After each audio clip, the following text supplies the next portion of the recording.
This is Food for Thought, a podcast for all, but a specifically curated conversation for men and those that love them.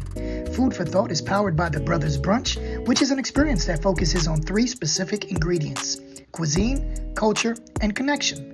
The Food for Thought podcast adds to this experience as it's intended to be an expansion of one's palate that explores the human side of leadership, the reality of our relationships, the legacies we intend to leave, and other drops in life's proverbial bucket that provide men with the tools that they need in an effort to lean in as better husbands, fathers, and friends. Welcome to the table.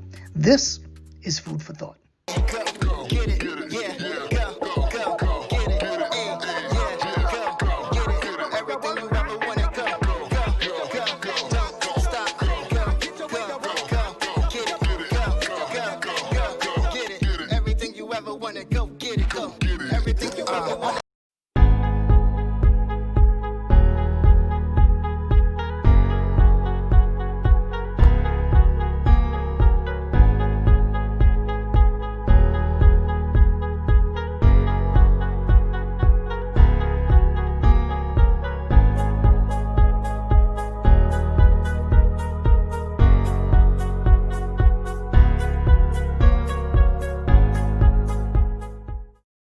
Yes. What's going on, people? Happy New Year. Hopefully, I don't run that in the hole because obviously we're almost halfway through the first month of the new year. So happy New Year, all. Thank you for joining me. This is Food for Thought. Listen, this is season 2, and I'm really excited about the work that we do with the Brothers Brunch. You heard it here first. If you realize that our set looks a little different and what we do looks a little different, it's because things are a little different this year. This has been quite the year for us. And to be honest with you, I mean, there is no team per se. This is just me in my living room with you in your living room. So we appreciate you being here. But everything this year is very intentional. That's my word for the year. We prayed about it. My wife has her word. My kids have their word. And my word for the year is intentional. So everything I'm doing is intentional. It's thought provoking. It's there. Lots of thought is put behind every little and small thing that we do this year. So if you realize that our intro is a little different, we have 3 components, 3 brothers that for whom I admire. One, my boy Keith Harris. He and I grew up together. He actually did the beat in the very beginning. You know, sometimes you can kind of go with the beat that the system gives you, but my boy does beats and he does a great job. So Keith Harris, shout out to him. I appreciate you. The voiceover is done by Dr. Jack Manel, who is on my board, has an excellent voice. So had him do my voiceover. So I'm extremely grateful for that. And the beat and Go Get It, the song, the single out, please go get it. Is on all your major streaming platforms. My boy Yassine Harper is out there, man. He's doing his thing. And I'm just grateful that they allowed me to use his single to be a part of my intro. So that you'll hear that all throughout the season. But again, don't take my word for it. Go get it. All right. So again, Kevon Turman, I'm your host today. This is Food for Thought. We are going to be talking to a fantastic person, just a fantastic human being.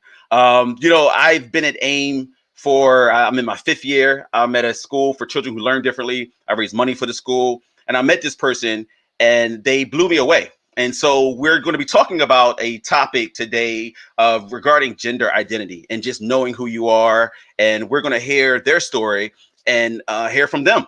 And so without further ado, I'd like to introduce to my people, my audience, someone for whom I consider to be a friend, Penn.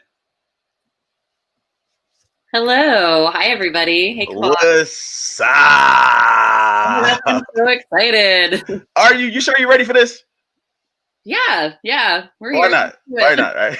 I'm just excited that I get to talk to you for an hour. What a luxury. Like, it's always the best part of my day if we get a chance to check in. So, like, look, the thing is, if we get a chance to check in. I know. Times have been quite strange and crazy. How have you been doing? All things considered, like, honestly, good. Good. There's been some things that are challenging, of course, and there's also ways that I've just, been really fortunate and had a lot of like really wonderful growth over this past year, despite this. Yes. The world. Listen, we have a lot to talk about today. And always. Always. Listen, look, this is my chance to interview you, though. So yes, we do. We have some very, very great conversations. Today, we're going to be talking about vulnerability, family, tolerance. This word, non-binary. I really want us to unpack that. Gender inequity, gender identity, social identity, feminine versus masculine energy, gender dysphoria, so on and so forth. We have a lot to discuss. And so what I'd like to preface our conversation with is the fact that I really want folks to realize that this topic, honestly, let's just go ahead and put it out there, is something that a lot of people still don't understand, right?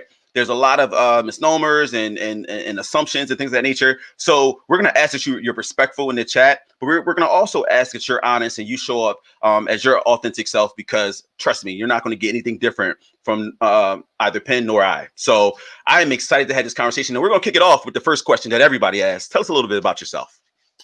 Gosh, okay, like where to start? So you mentioned that we know each other from work. So yes, I guess professionally speaking, I am an educator. I work in doing curriculum and instructional leadership.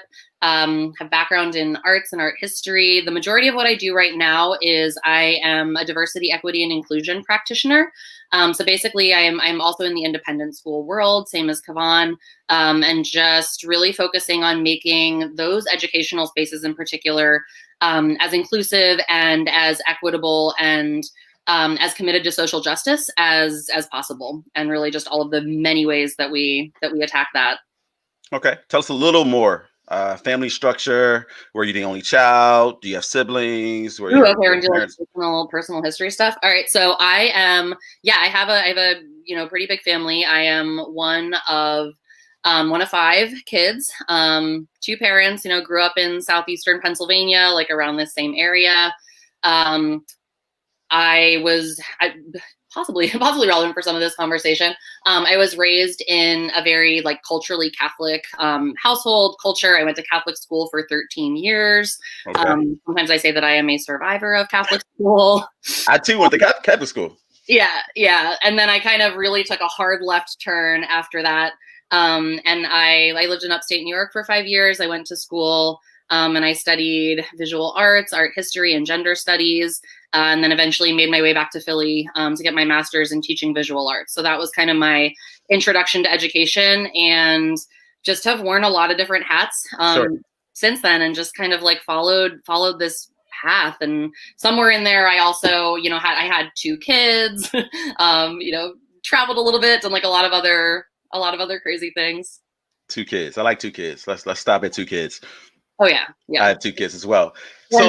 So listen, Penn, this conversation will go from 0 to 100 real quick.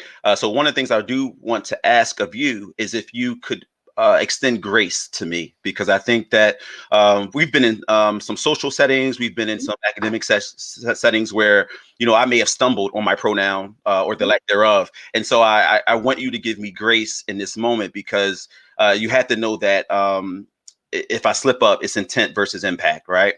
My intentions were pure, but the impact, I'm hoping that it doesn't fall short of the fact that I am attempting and I'm trying. So I want to talk about that later, about how you feel about intentionality and, people and some who want to do the work and some who don't. So we'll talk about that a little later. But the one thing I want to ask you is not to get too deep, but what would you say is your calling in life?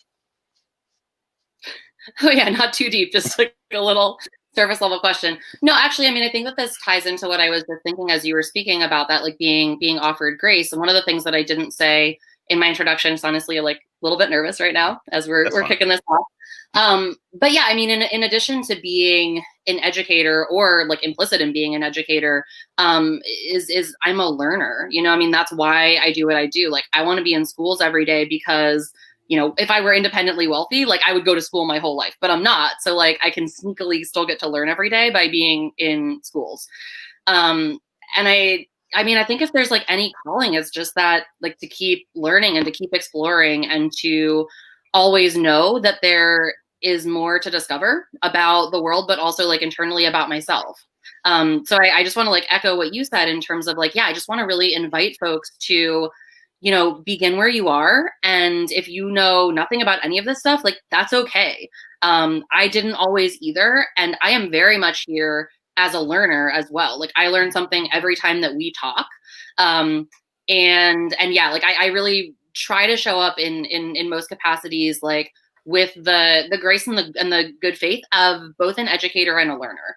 And try to kind of approach every experience and every conversation and every interaction as an opportunity to like attune to that identity of a lifelong learner that feels really important to me. So I think that's maybe the one consistent calling, is just to learn and experience. Like this is what I have, right? Like I have this one lifetime. I love that. Well, listen, you know how much I love you. So yeah, I love that. I love that. I love that. I love that. And we're just scratching the surface, because the crazy thing is, if we I don't even think we're gonna go in this conversation as we have some dope conversations, and I love the fact that how authentic you are, how honest you are, and how straightforward you are. Like you're not afraid to get somebody together or to let them know. It's funny, I'll tell you all a quick story. I think I made a statement on time. I don't know if I said this. I had to have said it at work about code switching. I was just over it, right? And so one day Penn asked me for my address, and so my wife says, "You got something from Penn?" And I'm like, "Well, what could that be?" Like I opened it up, and it was a shirt that said, tired of too tired to code switch. Too tired to code switch. Mm-hmm. I said, "Oh, this is the homie." I really appreciated it, and I actually wore it during our diversity, equity, inclusion conference. So, kudos to you, and I appreciate you. So, look, quick question: how old were you when you felt, let's say, different? When I developed consciousness.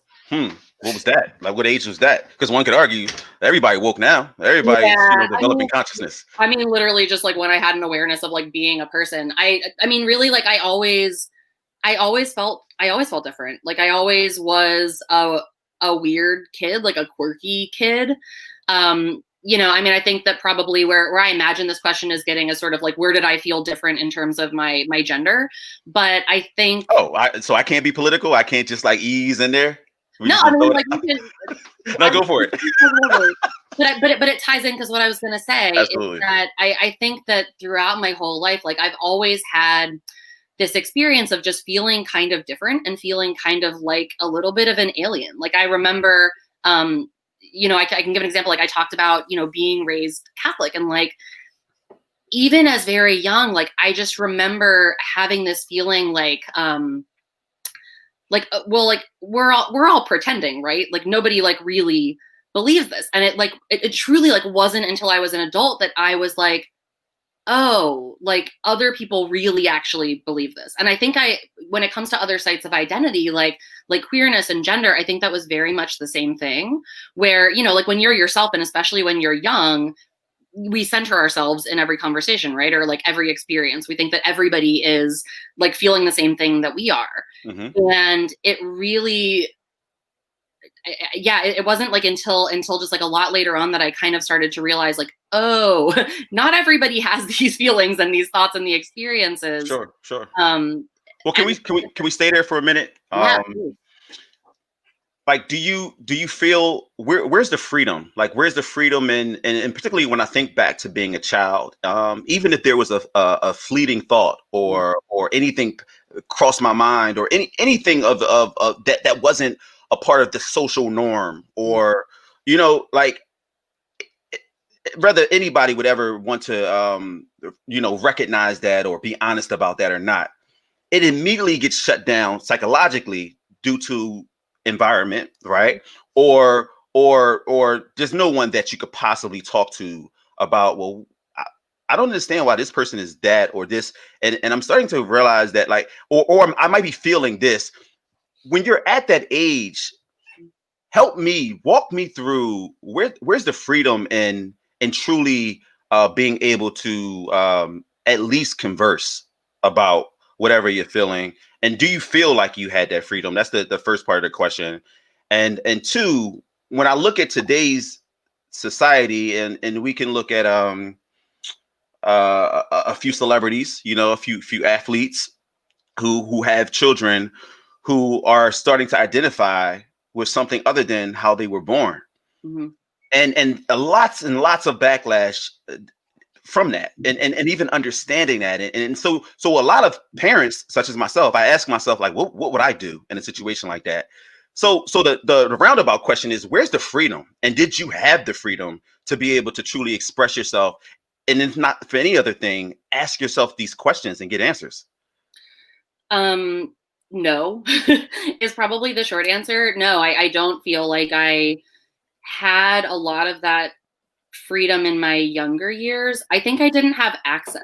I think that I do believe that some of it was unintentional, and I do believe that some of it was pretty intentional. I do think that there's a lot of information that is intentionally withheld from young folks that would help them to kind of understand and know and love and accept themselves more fully. So I really didn't have language for a lot of that feeling of weirdness, right? So like you asked, like when I felt different, like that's really what it was. Like I just felt different, but didn't really have a lot more language than that for it. Like when I was younger, both in terms of course, like, you know, like gender and sexuality, which are like, you know, primary sites of identity for me.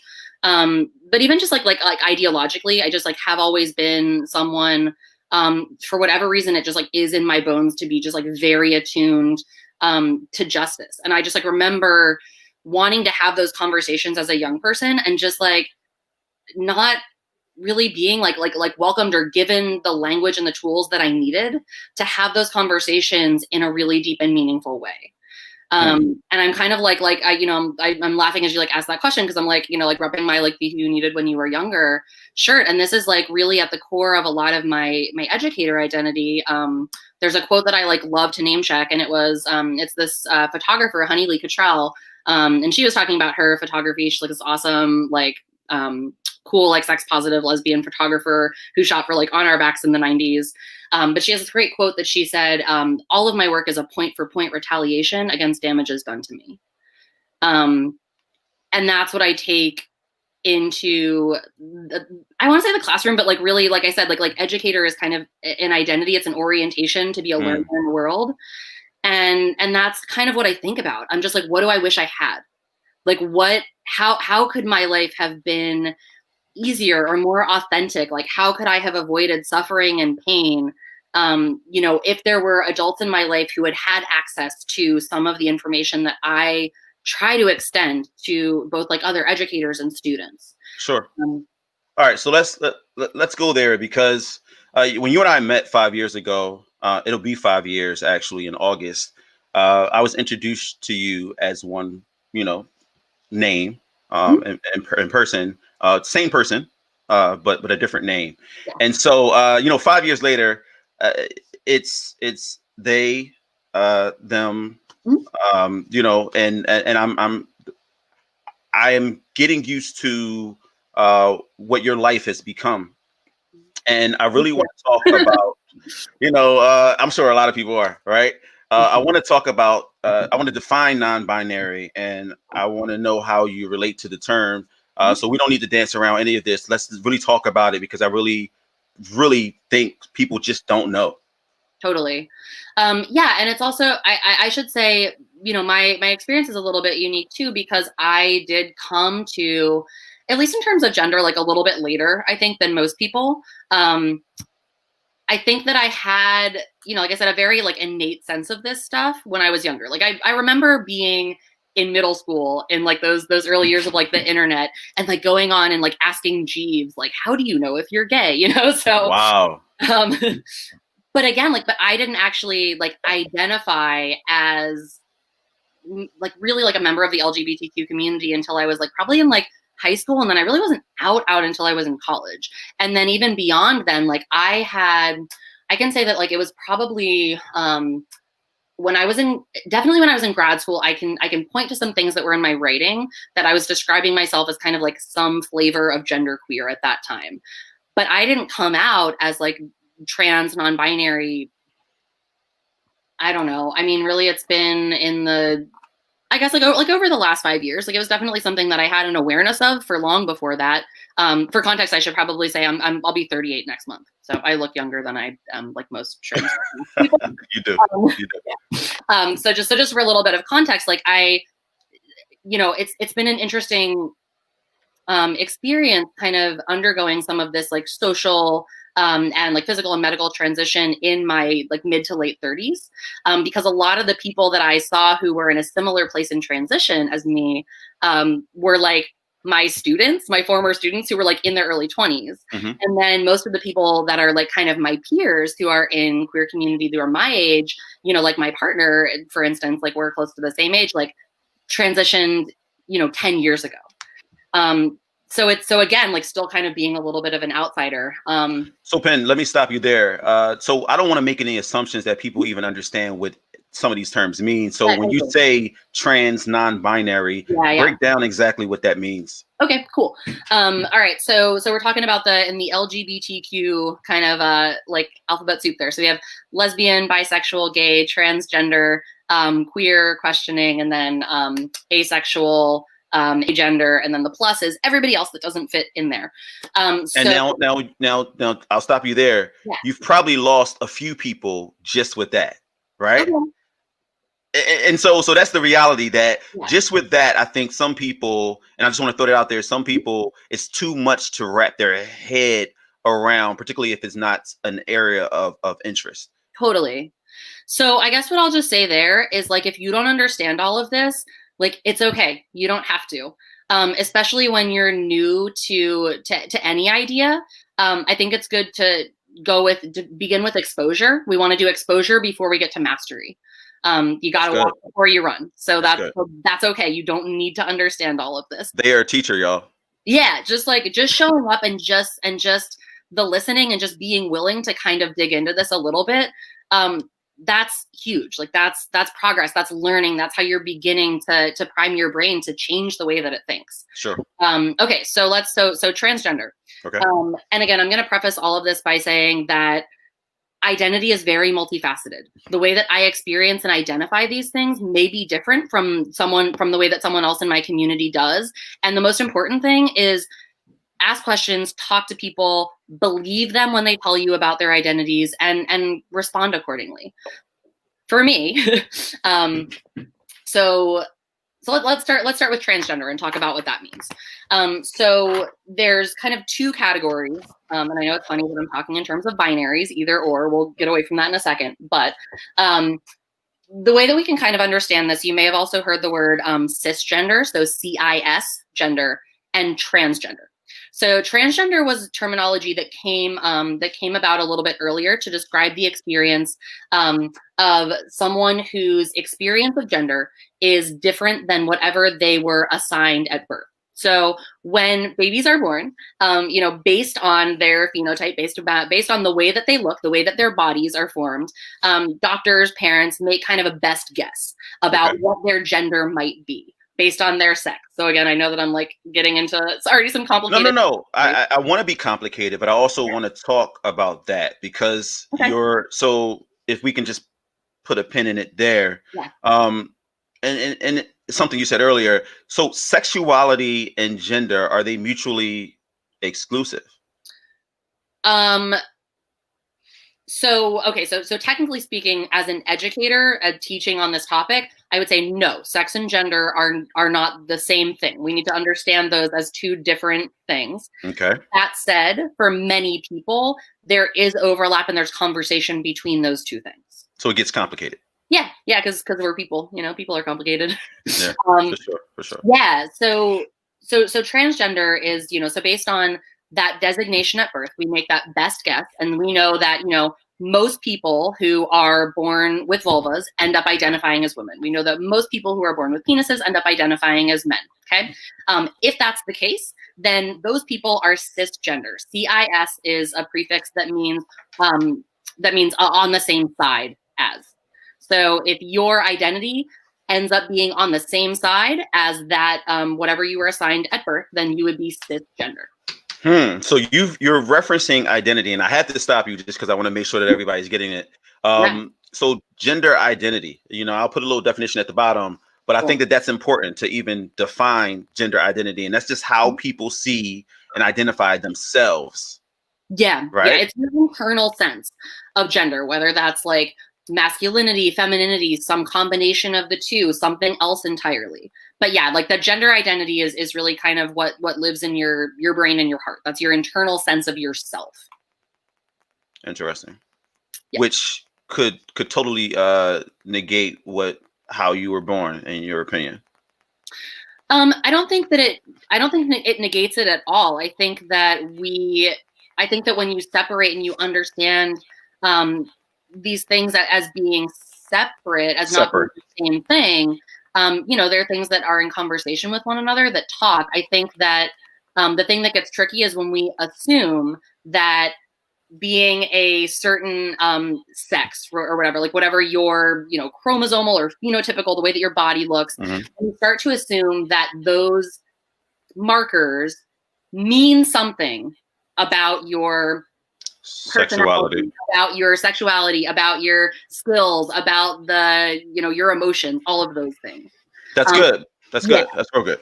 Yeah. And I think we talked offline about this.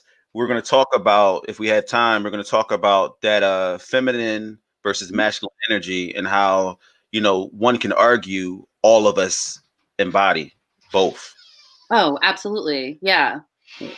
Well, yeah, it's an absolute. The more you read and the more you learn, but one could argue. I have a lot of people in my life that would probably say, no. The feminine energy, you can miss me with that. I don't have that. I just have masculine energy. And so I think the more you read and the more you know about that, it actually opens your eyes to a lot of things about who you are as a person. Yeah, I think that all people have all of these qualities. I think that there's something that's just really human about having a really wide diversity of these experiences. I think that the reason, I don't know, there's many reasons why folks might not be like attuned to that. Sure. Shame kind of really looms large for me there. Like I think the ways that we have a hard time connecting to our kind of really amazingly deep capacity for experiencing gender, for experiencing different kinds of energy. I think that all people have an immense innate capacity for all of these things. I think that shame tamps a lot of them down. Shame. So we'll have to jump around a little bit. I think it's important to make this transition. So talk about your various your courageous spaces, your safe zones, and let's talk about shame. So I want you to tap into home. I want you to tap into work. I want you to tap into friendship in those spaces, and tell me, are they equal or around the same in terms of your personal safety? Is it okay if I pause for 1 second, just because Absolutely. I want to make sure I don't want to like lose a thread. I feel like I did a decent job of kind of doing the cisgender, transgender sort of thing. Yes. I just want to touch on non-binary really quickly. Go for it. Yeah. Just because a lot of times we think of different parts of identity as being either or. We view it as like a spectrum, that there's like two ends of that spectrum. So to be non-binary, I think it can mean a lot of different things. But for me, what it means is that I don't ascribe to that idea that you have to be either or. For me, sometimes it feels like being neither. Like if there was this continuum and you asked me to plot myself on that line, sometimes I would be at various points on that line, depending on how I'm feeling in that moment, in that situation. And sometimes I would be like off the paper, like my dot wouldn't be anywhere on that line. So for me, that's kind of what non-binary means. It means that my identity and my internal sense of gender can't be contained by two boxes. Right. So, but there was the one box 5 years ago. So now this year, and I won't even say this year, I would say the last few years, people are leaning in and doing the work that they need to do to respect the space that you're in. Yep. And, this journey is you going on this journey with, family, friends, and the whole nine. And so how hard was that at work you know. Yeah, That was a big jump, I would imagine. Yeah, I mean, talking about safety and vulnerability, it's interesting to me that I know from your experience, from an outward perspective, it might look like, oh, you were one person and now you're someone different. Obviously, I'm the through line there, so like I feel like I'm the same person. I feel like the journey that I have been on, especially in the last, I would say like 5 or 6 years, has been one of vulnerability, of trying to allow vulnerability. We talked about shame, so I'm very much like, I love Brene Brown, and I love that she's not familiar. She's an amazing like shame researcher, social scientist, and the way that she defines like vulnerability, one of the ways that she defines it is it's an antidote to shame. And the only way to move through shame is to make ourselves vulnerable and to get comfortable with discomfort. And nobody likes that. Like, I don't like it, and I ran away from it for a really long time because it feels bad. And like, you often don't get rewarded for it. Yeah. And I think I can say, like, to get to your question about that, like safe spaces and how do you navigate this? With many things in my life, all I can say is, like, with all of these aspects of identity, is it was okay until it wasn't. It just, like, I could keep it outside of my job. I could keep it away from my family. I could keep it inside. I could keep it in certain safe spaces until I couldn't, and then I didn't really have a choice. I can tell you that the way that I navigated that and the way that was the safest for me, was to be very intentional, to go back to, your theme there. And my theme of this year, one of them is my theme for the school year is coalition. And I think that both of those really talk really nicely together in the context of this question, because I approached it by building my team, and I was really intentional about, I was using different pronouns and different names in queer spaces for years before I had that conversation with other people outside of those spaces, because I knew that was going to be a safe space where, like, I was going to be able to take these first little steps of, like, being vulnerable in a space where I would be believed, where I would be affirmed, where I would be validated, where I would be held and respected. And I needed that. Like, I needed to build up those muscles. Sure. That I could galvanize myself to be able to go into those spaces where I didn't have that guarantee of safety. Wow. And even within, like, for instance, when I did come out at work, I did that in steps. I started by having one-on-one conversations with people who I knew would have my back. And I told them first, because in order to just, like, bolster up my courage, I needed to have experiences of, like, having it go well so that I could handle it when it didn't, because there's always times when it doesn't. And if I would have started with that, if I would have started with, my family of origin, who ended up, my family of origin is wonderful. I love so much about them. They were the last people that I talked to about this, because I had to build up that resolve. Whereas, like, in my family, like in my, not my family of origin, but my family of choice, my family that I've built for myself, my now 9-year-old daughter was the first person that I talked to about my gender. Wow. Because we'd had so many conversations about gender identity since she was young. Like, even before I even came into my own transness, like, I still have been part of the queer community. I still have this expanded understanding of these things. And again, be who you needed when you were younger, right? Like, I didn't want her to have to unlearn those things later. So I knew that I had an ally in my house who understood these things and who would love and affirm me. Wow. That was loaded. I know. Yeah, that was loaded. But I can't get away from your family of origin versus your family of choice, because you were very specific when you said that. Would you say that your family of origin was less accepting, or was that just a different conversation altogether? I don't think I would categorize it as less accepting. I think that we have very different identities and experiences. And I think that a lot of folks in the world that I come from and in my family of origin, in the same way, like, excuse me, I think that, you know, that's a situation where like, I feel like in my schooling, I was purposely denied access to information and language. I don't feel that that's the case in my family of origin. I think that there was just a dearth of information. I think it's like people don't know what they don't know. And I came from a household where like there was no one else queer in my family. So that you know of. That I knew of. Yeah, exactly. Fair. Yes. So I think that it was really more about just like that those folks didn't have enough background knowledge. And in my coming out process, I didn't want to start off by having to be an educator. I'm an educator professionally. I'm an educator as an identity, but like I'm also a person and I'm also a learner and I'm also a student. And there have to be times when I can take that hat off and I don't have to teach. That's good. And especially as I was like kind of coming into my own identity, I sort of knew that there would likely have to be some pretty intentional education that would happen with my family of origin. And again, that was just not what I needed at that point in my own process and in my own journey. Okay. Quick question. Did you ever feel like you just didn't belong here? That you were just that different? Here meaning where? On the earth or?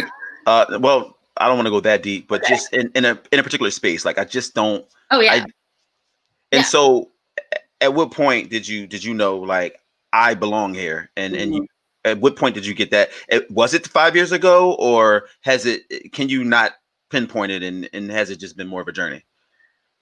I've had moments of belonging. I mean, all throughout my life. I think that it's something that's like really, it's fleeting, but that's kind of why it feels really sacred to me, that feeling of belonging, because it's like being happy, in my opinion. Yeah. I mean, it's just like, you can't hold on to it. So sure. I can think of really specific moments where I felt a very deep sense of belonging. I can tell you one that's like kind of particularly relevant to this conversation. And I was thinking ahead of time, a turning point actually that I can pinpoint absolutely, is going to Pride, Queer Pride in Philly, the year of the Pulse shooting in Florida.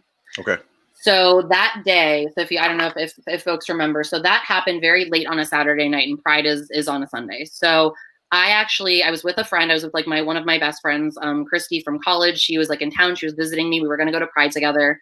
And we took the subway down, and I found out about that shooting. And for folks who don't know, this was the Pulse shooting in Orlando, Florida, where 49 mostly queer, mostly Black and brown folks in that community were killed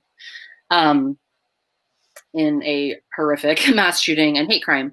So I found out about that event as I stepped off the subway to go to Pride in Philly. And this was at a time where I felt like I was out, but in retrospect, like I now see that I really, really wasn't in a lot of ways. Was out. It wasn't out. Yeah. I thought about to other people, and there were things that I was still coming out about myself as well. Okay. Sure. Fair. So I walked out of the subway, and my friend Christy like got this alert on her phone. We found out about this horrible mass shooting, and like she just gave me this huge hug, and we went and we walked to Pride, and it was.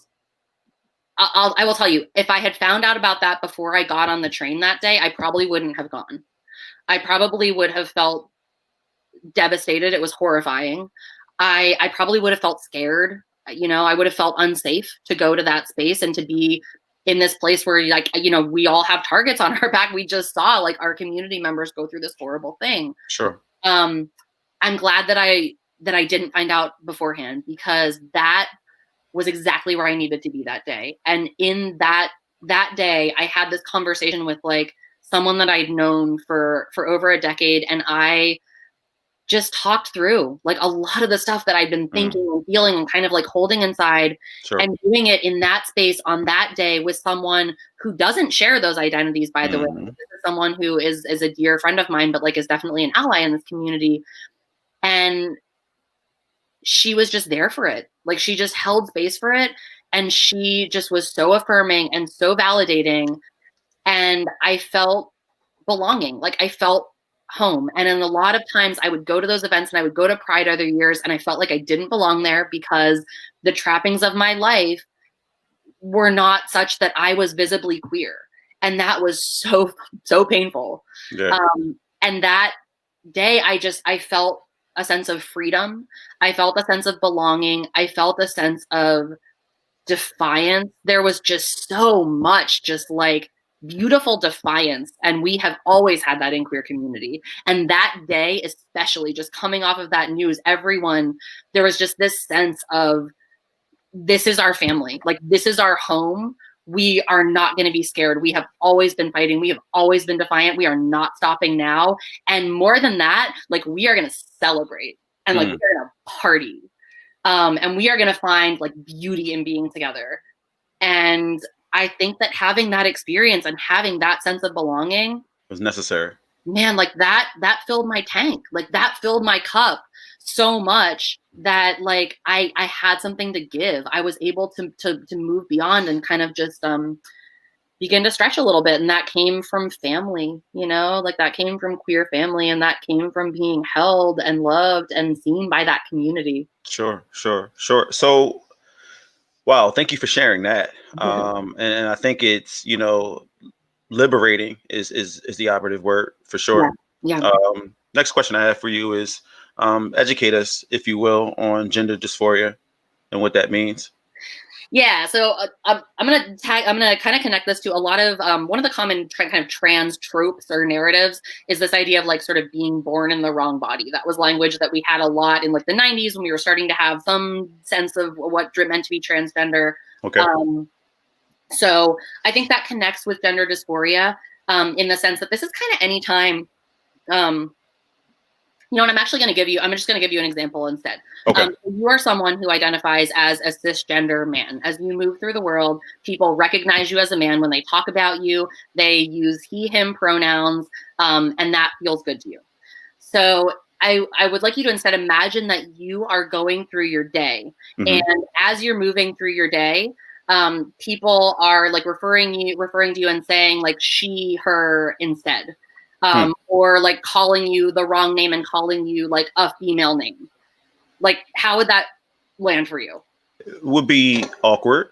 And I'm not sure if I would even connect to it. It would be jarring.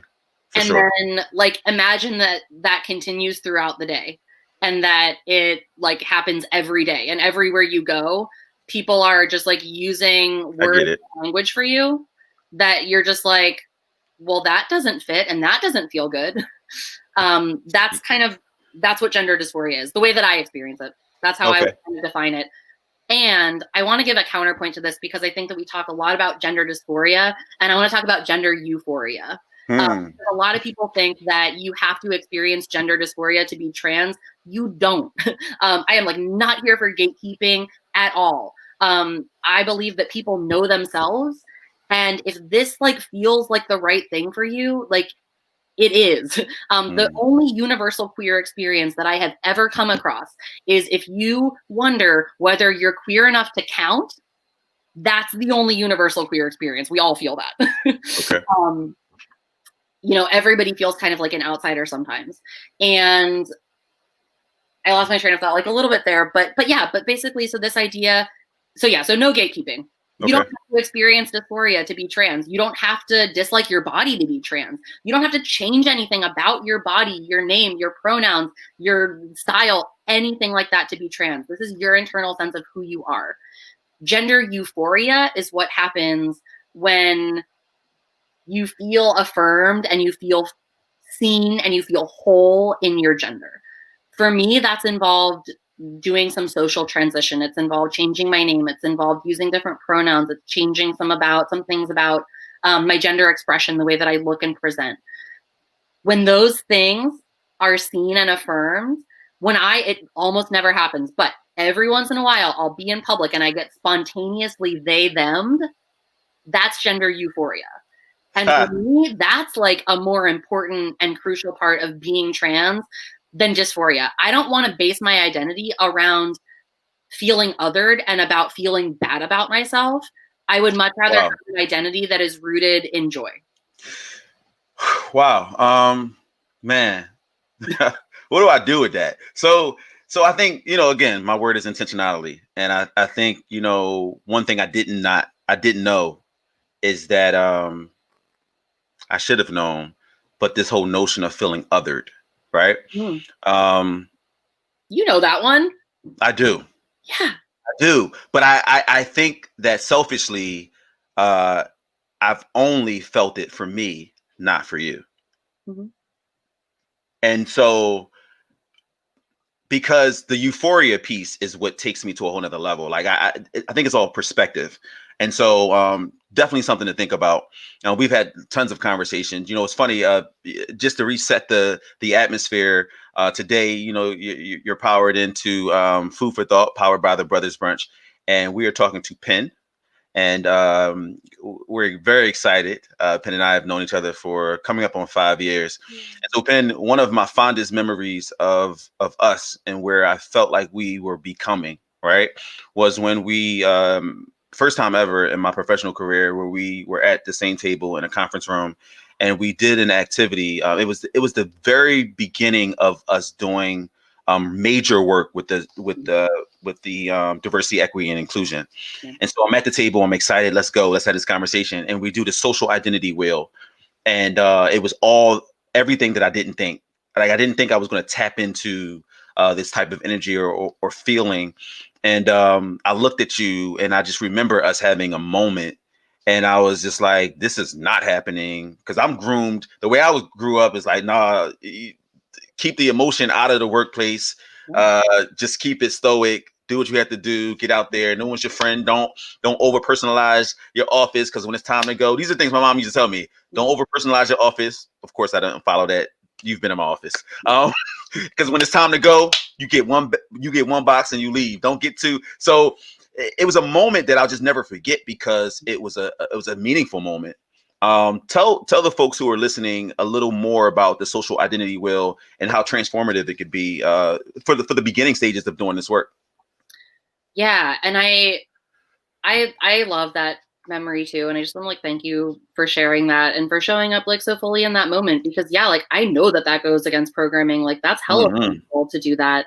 Especially, I mean, it probably goes without saying since we're in the independent school world, but like also worth noting, like we're in a predominantly white institution. Like it is not okay and it is not acceptable for like folks of color to show up in their wholeness and authenticity. Like of course that doesn't get rewarded. So like yes, of course. But Penn, it was crazy, because I remember we had to pick, and I picked I think race or something along those lines.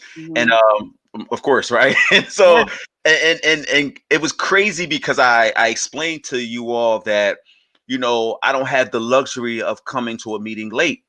I don't have the luxury of just not showing up, because guess what? People will notice.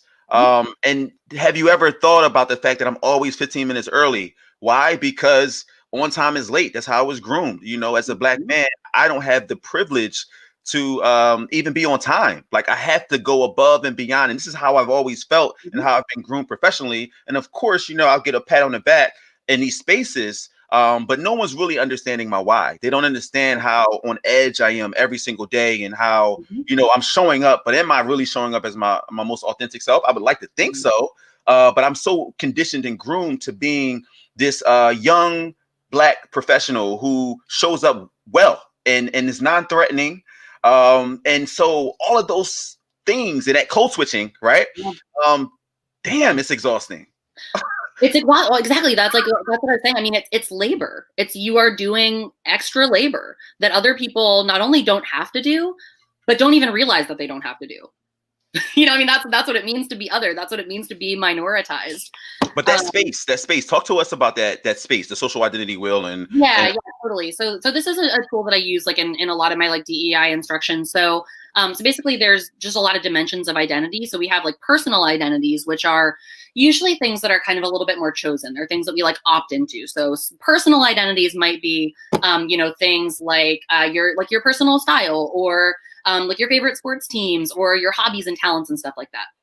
Social identities are things that are maybe a little bit more innate, or they're things that maybe aren't chosen. They're things that are, folks are maybe born into. So when we're talking about social identities, we're talking about larger group memberships that carry some kind of meaning with them. So we have like race, ethnicity, age, disability, sexuality, gender, spirituality. I think I said like ability already. Like language, all of these things that absolutely inform our experiences, the way that we show up, the way that we move through the world, but that we might not necessarily have a choice in. And all social identities within our particular culture, and here I'm going to speak specifically really about, United States American culture, contemporary culture, although, these things, a lot of these concepts are very universal. But, identities carry a particular meaning, and identities also carry with them varying degrees of power and privilege, or oppression and marginalization. The identities that we tend to be the most aware of, particularly for minoritized folks, and I say minoritized specifically because we talk about like minorities. Mm-hmm. People of color are the global majority, right? So like that's not a minority of people. They are minoritized in certain spaces, and they are minoritized within culture. Teach. Yeah. So that's kind of like why I use that language. And the identities that we tend to be the most aware of are the ones where we experience marginalization and oppression, because it's all the times when we feel othered, when we feel like we don't belong, when we feel like we have to code switch, all of those things. So when I do social identity wheels with students, or like in a DEI setting, we have to start with ourselves. Like a lot of times with this work, we want to look outside, and we want to and especially like in whiteness, like we have a culture that is white supremacist, and part of supremacy means, I have the knowledge, I have the language, and I'm going to teach everybody else. I understand everybody else better than the way they understand themselves. Yeah. So no, first of all, we cannot meaningfully engage in social justice work outside without looking inward, without understanding our own identities, the things that make up our own constellation. No two people are the same. There is no one, or very few people, who are entirely privileged or entirely marginalized. We all have varying degrees of those things. And until we look inward and kind of really deeply understand the way that those things function for us as individuals, we can't begin to take the lessons from that out into the way that we interact and show up in the world. Did that kind of get at what you were asking? It does. Okay. When's the last time I told you I loved you? Did I just make sure you know that? Okay. Yeah. Cool. All right. So look, we knew that we would not make this hour cut off, but we're going to try our best. We only have about roughly 8 minutes. So if you don't mind, I'd like to skip to a different portion, which is kind of, it's never a rapid fire, but it's 10 questions that I just want to ask quickly. So we're going to try to run through these. So I'm excited about it. All right. You ready? I'm going to try. That like being succinct is not my strong suit. Name one thing you can't live without. Moisturizer. Like cocoa butter and Blistex and stuff. I'm very fanatical about moisturization. I wasn't expecting that one. All right. So think of your worst heartbreak and tell us what lesson you learned. You did not give me this one ahead of time. Oh my God. My worst heartbreak and a lesson that you learned. It could be real simple.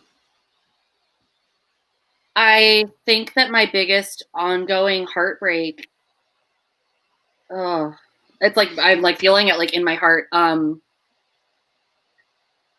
think it hurts my heart that there's people who don't feel basic compassion for other people.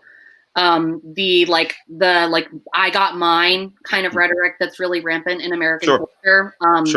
Breaks my heart every day. And the lesson that it's taught me is that I want to do everything in my power to live outside of that. Love it. What do you want to retire doing? It's very cliche, but I want to travel. Did you roll your eyes? Yeah. Well, I just feel like it's such a cliche to be like, I want to travel when I retire. I can be more specific. I mentioned I'm a huge art and art history nerd. Sure. My dream is to specifically just travel and go to museums everywhere. It's my favorite thing to do when I travel. All right. So I think that in our lifetime, we will experience a different place outside of Delaware and Pennsylvania together. Yes. I'm going to claim that. I'm gonna go. I hope it's not lifetime. I hope it's like next year. Yeah, I'm going to claim that. Like, I think that would be so dope. Oh my god. Only one condition. Yeah. Jules has to be there. Oh, of course. Jules is my partner, everyone. That's the homie, Jules. Yeah, they're very dope. An incredible, wonderful person and a amazing travel companion. We travel really, really beautifully. So. I don't know that. Biggest lesson learned from quarantine thus far? Be careful. I think for me, I've learned from quarantine that I'm a lot more of an introvert than I thought that I was. I am very professionally extroverted, so you see a lot of that. Absolutely. Yeah. That's that code switching. Yeah. and I am like that's authentic. Like that's real. I really need time to recharge. And the thing that's been the most challenging for me with quarantine, it's kind of lessened a little bit. I've learned to figure out ways to figure it out. But early on, I was never alone. My house is full of people all the time. Like I wasn't alone in my house or my car. I wasn't going anywhere. So you appreciate those moments. Yeah, like I learned how much like I need moments of solitude to just like be with myself and recharge. I concur. And we can talk for days about that. So we alluded to this earlier. Happiness is indeed a fleeting emotion. But in this moment, are you happy? I really am. I feel really honored and I feel really grateful. Oh, stop it. No, keep talking. I was like nervous about this, but it's just been really fun and I genuinely very fun. This is us though. I know. This is us. Like if I'm popping in your office, popping in mine. It makes me, I mean, I'm happy because I get to be here and I get to be talking about things that I care about. Also, like it just makes me so happy that you're doing this. Like I love to see you in your element. Hey. And it's just like it's such a joy and I feel really grateful to be a part of it. So yes, I'm very happy right now. You know, it's crazy. We talk about filling, you know, your cup and what makes you feel whole. And I think, you know, a part of life for me is obviously my family. Meet determines those are my people. And I really, really, truly love where my wife and I are now. You know, like we're friends, you know, and we had ebbs and flows of that, right? Because it's what the world gets, and then it's what happens in your home. And I turned the other day and I was like, wow, we just had like a quick disagreement, but it lasted like 30 seconds and we're off to being friends again. And I really appreciate that. But another space is this space, being able to talk to people for whom, you know, are special. And I celebrate those moments because I meet a lot of dope people and I just want to share that with the world. So thank you for being here. Speaking of people, who is your favorite human on the planet?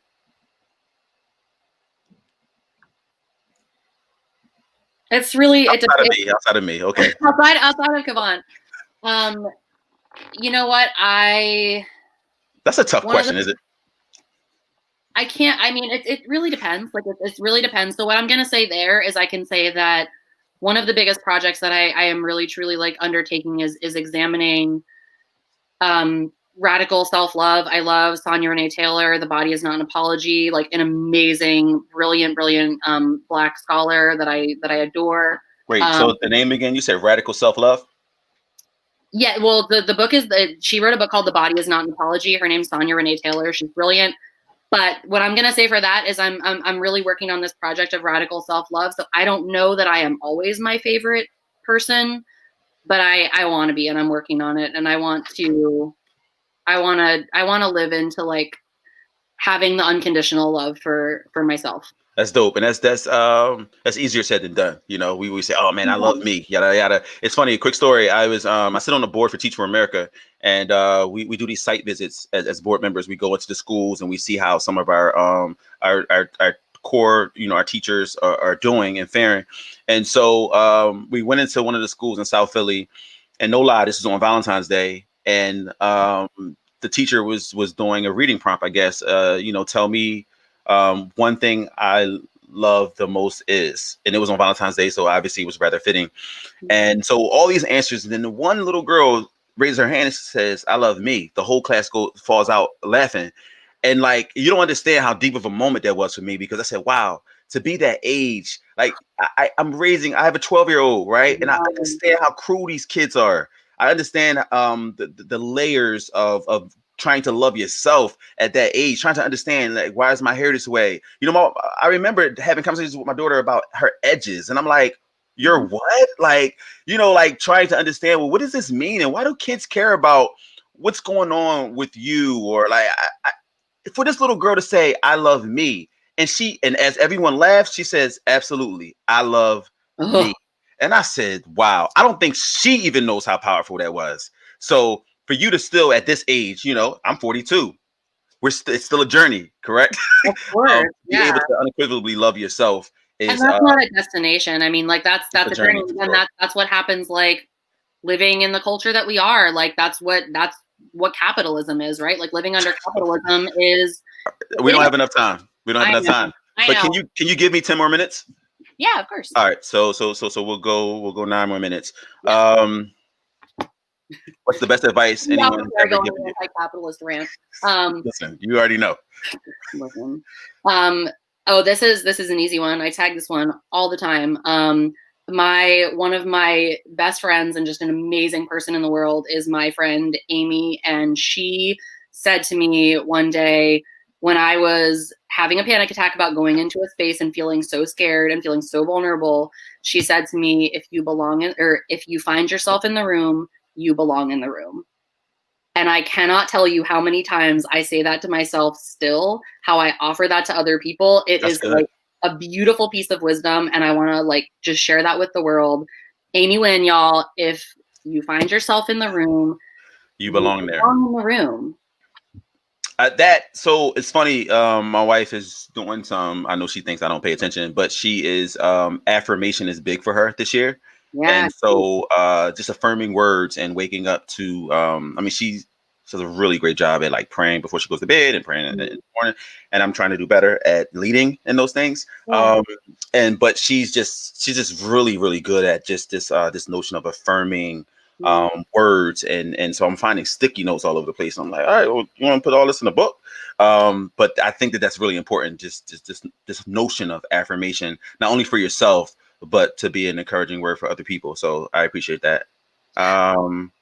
Okay, so what advice do you give that you don't use yourself? No screens before bed. Huh? That's advice? Yeah, that's really good advice. It's like terrible to be looking at screens like right up until the time you go to bed. It's like not good for your brain and your eyes and your heart and body and everything. And I like tell my kid, we have like no screens. The kids have to be like no screens for like an hour before bed and stuff. Ooh. I'm trying to do better about following it. That's one of the things I used to read every night before I went to bed, and I'm trying to bring that back. So my wife is tuning in, so we're just gonna go to the next question. Okay. You definitely don't do that. How do you feel at this very moment?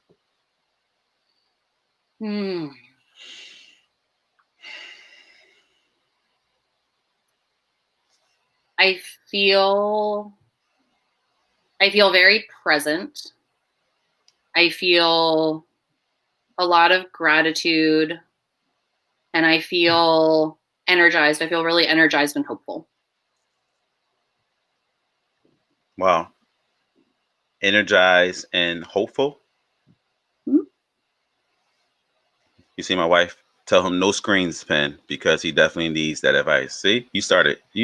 You're in trouble. I also said it's advice that I don't take, so like I am in no position to be like telling anybody else what to do. Last question. You ready? Yes. You ready? Yes. What questions do you have for me? So many. Or question. Okay. I have two. I have like I have a serious one and a silly one. We'll see if we get to them. Who is your like dream podcast guest if you could get anybody? Wow, never got that one before. Dream podcast person. It depends on I guess the what I want to talk about for sure. One of You can my, get anybody on tomorrow. I can get anybody on tomorrow. Wow. If I can get anybody on tomorrow. Crazy thing is, I think now you have to know I think about this all the time. Yeah. And I can only pick one. No, I don't care. Okay. Pick however you want. It's All your right, podcast. cool. So I would do song association with Jasmine Sullivan. I think she is underrated to some, but for people who study vocals and she's a powerhouse. And I would just love to sit with her and give her phrases or words and have her like sing. Um, I would get Kevin Hart to the table just because I went to school with him. We were friends and we're not friends anymore. Not because we had fallen out, just because we're adults and he's a star and I'm not. And so I would want to reminisce and first and then also just let him know how proud of I am of him. But also I would like to boost the ratings in my podcast selfishly. I think I also would sit down and talk to Don Lemon. I don't know. I just follow his career. I think he's a very interesting person. I think that he is obviously a black man on one of the largest media platforms in the world, and yet he's very strategic and unapologetic about being him. And so I would love to just pick his brain. I love the fact that he is purposefully, I would imagine, using terms like thugs and using terms like terrorists and things of that nature, all the things that black and brown people have been called for generations to come. But he's utilizing his platform to be able to say, you can dish it, now you can take it.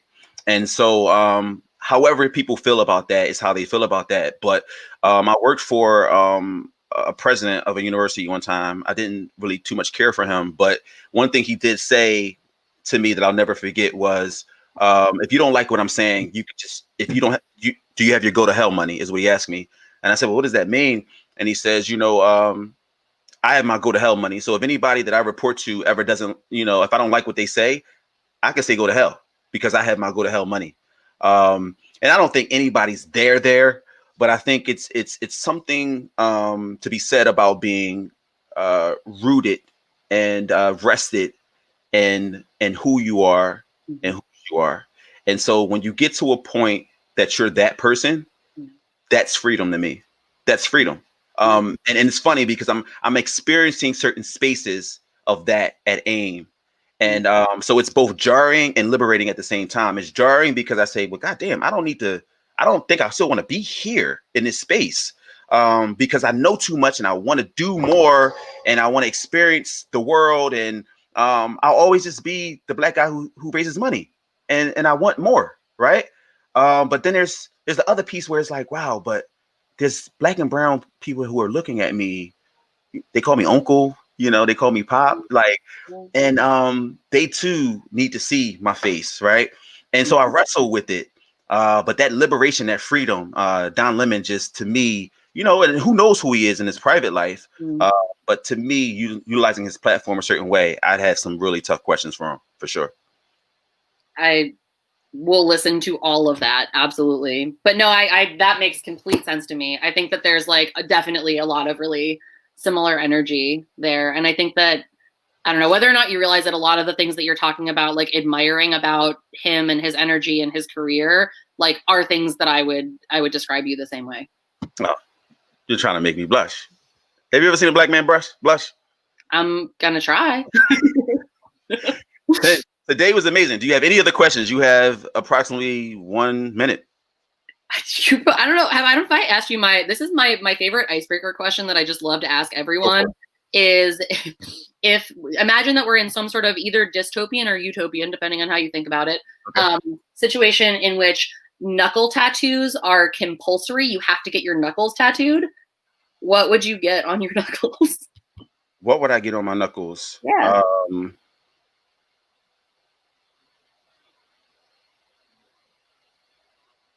I probably would get love life. Yeah. Yeah. Love life. Just, it's, man, life is just one of the greatest teachers. And I love life, and I love the people, places and things that I've been able to be blessed to experience.